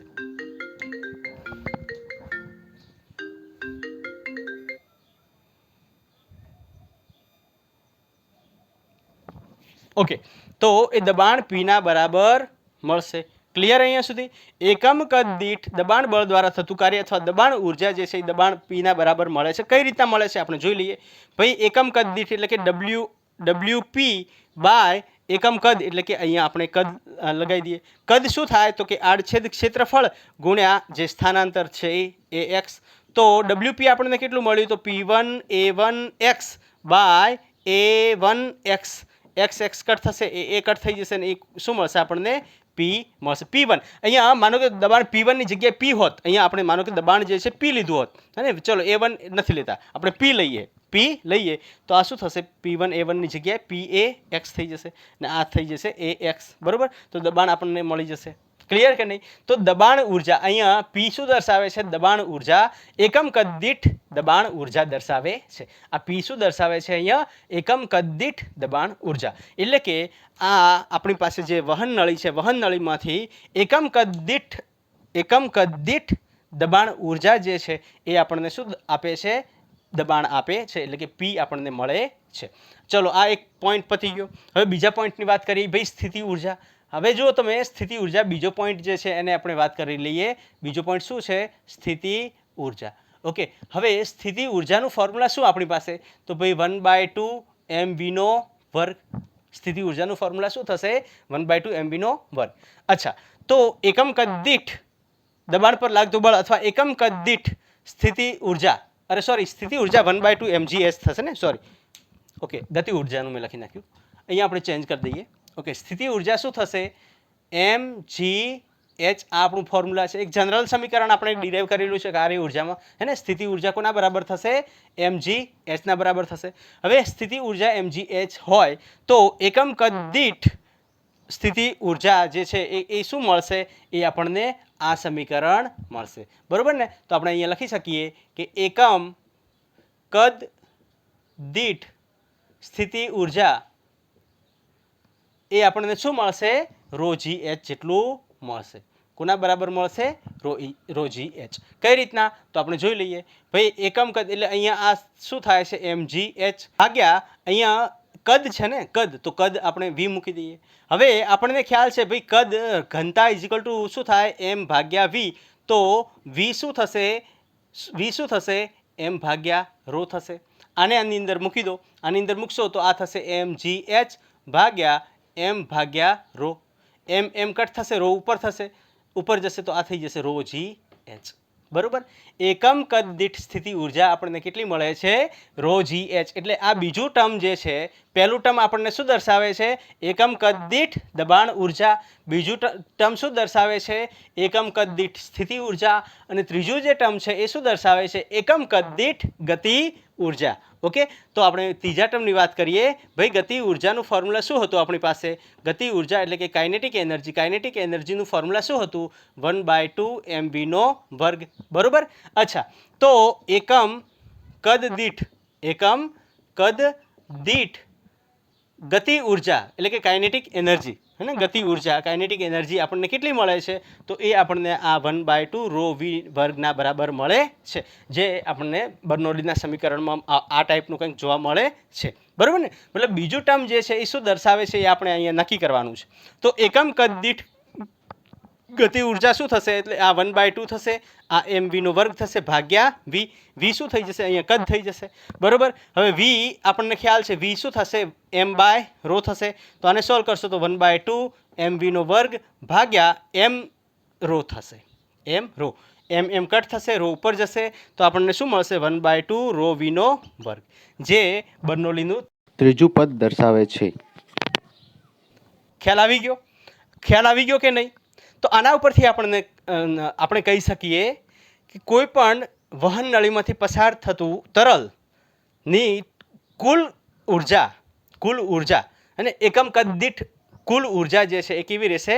અચળ રહેશે. જો દબાણ ઉર્જા પ્લસ સ્થિતિ ઉર્જા પ્લસ ગતિ ઉર્જા, ને આ જે છે એ શું થઈ જશે? કુલ ઉર્જા થઈ જશે.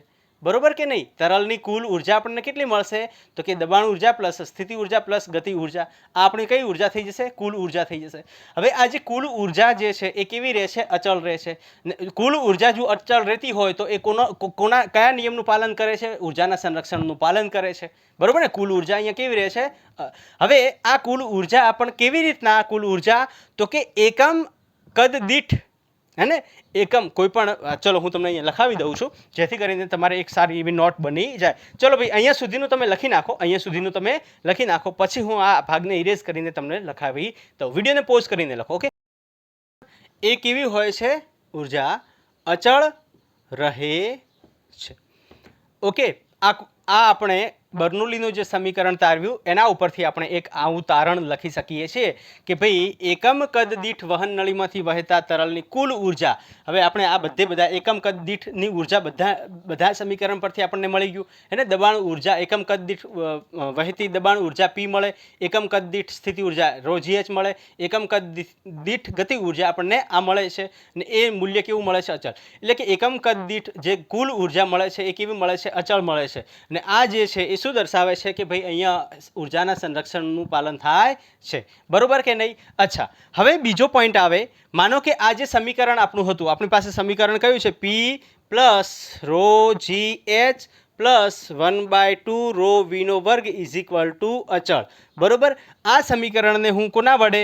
રો જી વડે શું કરી નાખું? ભાગી નાખું. બરોબર ને? ભાગી નાખતા. ઓકે, તો રોજી વડે જો ભાગી નાખવામાં આવે તો આ સમીકરણ કેવું બને છે? આ સમીકરણ કેવું બને છે અને એના પરથી આપણને શું મળે છે એની પણ વાત કરી લઈએ. બરોબર ને? ઓકે, ચલો ભાઈ, તો આ સમીકરણ જે છે કેવું બનશે? અને આપણે ભાગી નાખ્યું તો P by rho G plus આ rho G h by rho G plus આ થશે 1/2 રો વી વર્ગ by rho g is equal to અચળ મળે છે. રોજી, અચ્છા, રોજી તો જી તો રહેશે, રો કટ થઈ જશે, અહીંયા જીરો કટ થઈ જશે, અહીંયા એઝ ઇટ ઇઝ રહેશે. ઓકે, તો આપણી પાસે એક સમીકરણ મળ્યું P by rho G plus H plus 1/2 V વર્ગ બાય જી આ કેવું મળે છે આપણને અચળ મળે છે. હવે આ શું દર્શાવે છે, આ શું દર્શાવે છે અને આ શું દર્શાવે છે એ આપણે સમજી લઈએ. આ જે છે ને ટર્મ એટલે કે પી બાય રોજી આ શું દર્શાવે છે, પ્રેશર હેડ દર્શાવે છે. શું દર્શાવે છે, પ્રેશર હેડ દર્શાવે છે. એચ જે છે એ શું દર્શાવે છે, પોટેન્શિયલ હેડ, હે ને, પોટેન્શિયલ હેડ દર્શાવે છે. અને 1/2 વી સ્ક્વેર બાય જી જે છે એ શું દર્શાવે છે, વેલોસિટી હેડ દર્શાવે છે, વેગનું હેડ, હે ને, વેલોસિટી હેડ દર્શાવે છે. બરોબર કે નહીં? અચ્છા, હવે આના ઉપરથી પણ એક નવું આપણી પાસે આ ટાઈપનું બની શકે છે કે કઈ રીતના લખી શકીએ કે ભાઈ પ્રેશર હેડ, બરોબર, પ્રેશર હેડ, પોટેન્શિયલ હેડ અને વેલોસિટી પોટેન્શિયલ. ઓકે, અહીંયા પોટેન્શિયલ હેડ. ઓકે, પ્રેશર હેડ, પોટેન્શિયલ હેડ અને વેલોસિટી હેડનો સરવાળો જે છે એ કેવો રહેશે, અહીંયા અચળ રહેશે. ક્લિયર કે નહીં? ઓકે, ચલો હું લખાઈ દઉં છું તમને અહીંયા નીચે. તમે આ લખી નાખ્યું હશે, ના લખ્યું હોય તો વિડીયોને પોઝ કરીને પહેલાં લખી નાખો. લખાઈ ગયું? ઓકે, ચલો, વેરી ગુડ. હવે વાત કરીએ કે ભાઈ તો આપણે લખી શકીએ કે પ્રેશર હેડ, પોટેન્શિયલ હેડ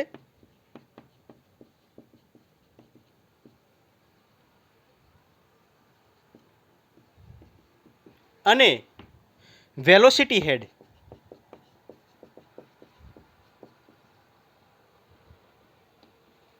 નો સરવાળો. જો પ્રેશર હેડ, પોટેન્શિયલ હેડ અને હેક નહીં, આપણે હેક નથી કરવાનું, હેક થઈ ગયું છે ઓલરેડી, કેમ કે લાઇટ જ નથી. જો ને પરસેવો થઈ ગયો છે ઓલરેડી. લાઇટ હોય તો બી પરસેવો થઈ જતો હોય છે.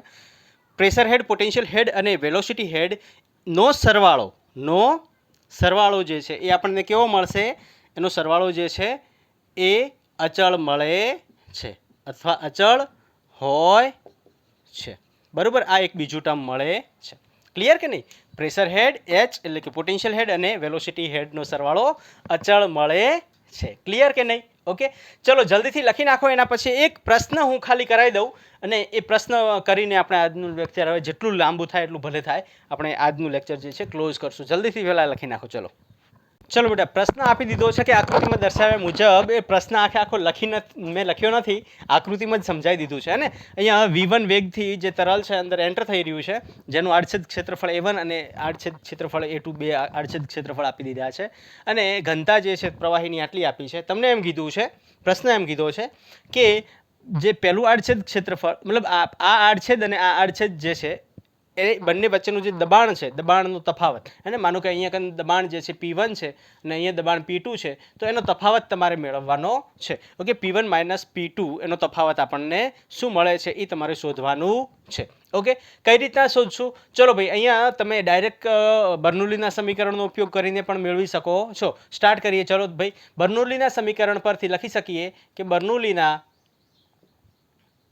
સમીકરણ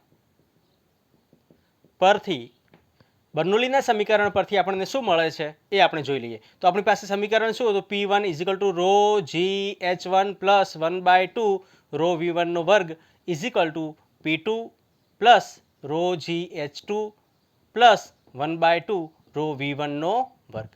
અહીંયા તમને એક ઓર પ્રશ્ન મતલબ કીધું છે કે બંને બાજુથી આ જે ઊંચાઈ જે આપી છે એ બંને બાજુથી કેવી આપી છે? સરખી આપી છે. એટલે કે H1 H2 જે છે એ કેટલા આપી દીધા છે? સરખા આપ્યા. સરખા એટલે કે એને આપણે H માની લઈએ. જો એ સરખી હશે, ઊંચાઈ સરખી હશે, તો આ H થઈ જશે, આ પણ H થઈ જશે. આ જે છે આ બંને એક બાજુ બંને જે છે નીકળી જશે. આપણી પાસે વધશે શું? તો કે P1 + ρgv1 અને P2 = P2 + ρgv2 નો વર્ગ. ઓકે, અહીંયા V2 નો વર્ગ આવશે. ક્લિયર? અચ્છા, તો P1 - P2 કેટલું થશે? તો કે P1 માઇનસ આ બાજુ લાવી દઈશું P2 = 1/2 ρv2 નો વર્ગ માઇનસ 1/2 ρv1 નો વર્ગ. અચ્છા, આને સોલ્વ કરો તો 1/2 ρv2 નો વર્ગ માઇનસ v1 નો વર્ગ. ક્લિયર? અહીંયા સુધી આ દબાણ તફાવત આપણને અહીંયા મળી ગયો. હવે તમે જુઓ કે અહીંયા આપણને કઈ વેલ્યુ આપેલી છે? ભાઈ ઘનતા આપેલી છે, V1 આપેલું, V2 આપેલું નથી. V2 આપ્યું નથી એનો મતલબ મારે V2 શોધવું પડશે, હે V2 શોધવું પડશે. અને V2 મને કઈ રીતના મળશે? તો આપણે સાતત્ય સમીકરણનો ઉપયોગ કરી લઈશું, બરોબર ને? તો V2 માટે આપણે શું કરશું? V2 શોધવા માટે સાતત્ય સમીકરણ પરથી A1 V1 is equal two A2 V2. તો V2 ઇઝ ઇક્વલ ટુ શું થશે? તો કે A1 V1 બાય A2 થશે. ચલો ભાઈ વેલ્યુઝ બધી આપી. A1 આપી દીધું છે આપણને 10 સેન્ટીમીટર, V1 આપ્યું છે આપણને 10 સેન્ટીમીટર ભાગ્યા અને સેન્ટીમીટર પર સેકન્ડ ભાગ્યા A2 આપણને આપ્યું છે 20, બરોબર ને? 20 ગુણ્યા 10⁻², બરોબર. અચ્છા, 10⁻² ઉપર જશે. ચલો આને જલ્દીથી સોલ્વ કરો, આ કટ થઈ જશે. અચ્છા જુઓ ભાઈ, આ એક કંઈક મિસ્ટેક છે, હું પ્રશ્નમાં જોઈ લઉં. ઓકે, પ્રશ્નમાં કીધું છે કે આ 1 સેન્ટીમીટર છે. કેટલું સેન્ટીમીટર છે? 1 સેન્ટીમીટર છે. સોરી, 1 સેન્ટીમીટરના વર્ગના બરાબર આપ્યું છે, 10 સેન્ટીમીટર વર્ગ નથી. ઓકે સોરી, બાય મિસ્ટેક મેં અહીંયા લખી નાખ્યું છે. ઓકે, 1 સેન્ટીમીટરના વર્ગના બરાબર આપ્યું છે. કેટલું આપ્યું છે? 1 સેન્ટીમીટર. તો આ થશે 1, બરોબર. અચ્છા, હવે તમે જુઓ આ કટ થઈ જશે તો ઉપર 0.5 ને ઉપર 100 એટલે આ થશે 50 સેન્ટીમીટર પર સેકન્ડ, બરોબર. V2 આપણને કેટલું મળશે? 50 સેન્ટીમીટર પર સેકન્ડ. ચલો V2 આપણને મળી ગયું. હવે દબાણ જે છે આ સમીકરણ નંબર 1 થઈ જશે, આ સમીકરણ નંબર 2 થઈ જશે. સમીકરણ 1 અને 2 પરથી આપણને શું મળે છે? તો કે P1 - P2 is equal to 1/2 into rho, ઘનતા કેટલી આપી આપણને? 1200 આપી, ગુણ્યા આ V2 જે છે આપણને કેટલું આપ્યું? 50નો વર્ગ માઇનસ 10નો વર્ગ, બરોબર ને? V1 કેટલું આપ્યું આપણને? 10 સેન્ટીમીટર પર મતલબ 10 સેન્ટીમીટર પર સેકન્ડ. ઓકે, અચ્છા, તો આ કેટલું થઈ જશે? 600 થઈ જશે. 1200 એટલે અડધું થઈ જશે. એટલે આ 600. હવે તમે જુઓ કે આ સમીકરણને કઈ રીતના સોલ્વ કરશો? શું તમે 50નો વર્ગ કરશો ને 10નો વર્ગ કરશો ને પછી એવી રીતના કરશો? એવી રીતના નહીં કરવાનું. 50નો વર્ગ કરવા જશો તો એ બહુ મોટું વેલ્યુ મળી જશે, ને 10નો વર્ગ કરવા જશો તો મોટી વેલ્યુ. આપણી પાસે એક સમીકરણ છે, તમને કદાચ ખ્યાલ હશે. ઓકે, આપણે ઓલરેડી મેં તમને જે છે એલ્જેબ્રા ભણાવી દીધું છે, હે ને? બીજગણિત ભણાવી દીધું છે. તો એમાં તમને ખ્યાલ હશે કે ભાઈ A² + B² અથવા A² - B² is equal two A + B ગુણ્યા A - B. તો A² અહીંયા શું છે? 50નો વર્ગ, બરોબર. B² શું છે? 10નો વર્ગ. તો A શું થઈ જશે? 50 થઈ જશે, અને B શું થઈ જશે? 10 થઈ જશે. તો પહેલાં આપણે વાત કરીએ A + B. A + B એટલે અહીંયા 50 + 10 એટલે આ થશે 60, બરોબર, ગુણ્યા 50 - 10 એટલે કે આ થશે 40. સોલ્વ પ્રશ્ન ભાઈ. ઓકે, હવે 6 ચોક કેટલા થશે? આ જલ્દીથી 600, 6 ચોક 24, બરોબર ને? 2400. એટલે હવે આને સોલ્વ કરો. હવે જલ્દીથી સોલ્વ કરો, શું જવાબ આવે છે ને? જલ્દીથી સોલ્વ કરો, શું જવાબ આવે છે? આવ્યો જવાબ? સોલ્વ કર્યું? ઓકે, જુઓ અહીંયા તમે જુઓ કે આ 600 જે મતલબ આપણને ઘનતા શેમાં આપી છે? kg/મીટરના ઘનમાં આપી છે. અને આ વેલ્યુ મળે છે, એ વેલ્યુ આપણને શેમાં મળી છે? એ સેન્ટીમીટર પર સેકન્ડમાં મળી છે, બરોબર ને? તો આ સેન્ટીમીટર પર સેકન્ડને આપણે મીટર પર સેકન્ડમાં કન્વર્ટ કરશું એટલે એને શું કરશું? 10⁻4 વડે ગુણી નાખશું, બરોબર ને? એકમને આપણે અહીંયા ચેન્જ કર્યો. ઓકે, એકમને ચેન્જ કર્યો. 10⁻4 એટલે આ 10⁻4 આ 2 મીંડા અને આ 2 મીંડાને કટ કરી નાખશે અને વધશે શું? 24 ગુણ્યા 6. 24 ગુણ્યા 6 કેટલું મળશે આપણને? 144 પાસ્કલ મળશે. તો P1 - P2 આપણને કેટલું મળશે? 144 પાસ્કલ મળશે. માનો કે 4 ઓપ્શન્સ આપ્યા હતા પણ મેં અહીંયા લખ્યા નથી. ઓકે, તો એ જે આન્સર હશે એ તમારો 144 પાસ્કલ હશે. ક્લિયર? લખી નાખો ચલો જલ્દીથી. ઓકે, ચલો તો આજનું લેક્ચર અહીંયા સુધી જ રાખશું. બહુ લેન્ધી થઈ ગયું છે, મને ખ્યાલ છે લેન્ધી થઈ રહ્યા છે લેક્ચર, બટ ગભરાવાની જરૂર નથી, કેમ કે સારું જો કરવું હોય તો ટાઈમ તો આપણે લેવો જ પડશે. ઓકે, ચલો તો બર્નોલીનું આ જે સમીકરણ છે એ સમીકરણ તમે વ્યવસ્થિત રીતે ભણી લીધું છે અને તમે લખી નાખ્યું છે. એને હવે તમારે રિવિઝન કરતા રહેવાનું છે. આગળથી તમે જે પણ ચેપ્ટર્સ આપણે ભણતા આવ્યા છીએ બધા ચેપ્ટર્સ જે છે સાથે તમે રિવિઝન કરતા રહેજો. માનો કે તમે પહેલું ચેપ્ટર એકમને માપન છે તો ત્યારે એકમને માપનને ભૂલી ન જતા, બરોબર? હવે એકમને માપનના કન્સેપ્ટ પણ આપણે ઉપયોગ કરવાના થશે તો એ તમારે ભૂલવાનું નથી. બીજું ત્રીજું ચેપ્ટર બધા ચેપ્ટર જે છે એને તમે કન્ટિન્યુઅસ રિવિઝનમાં રાખજો. રિવિઝન જ તમને ઉગારી શકશે, તો રિવિઝન જ તમને રિઝલ્ટ આપી શકશે. Okay, all the best.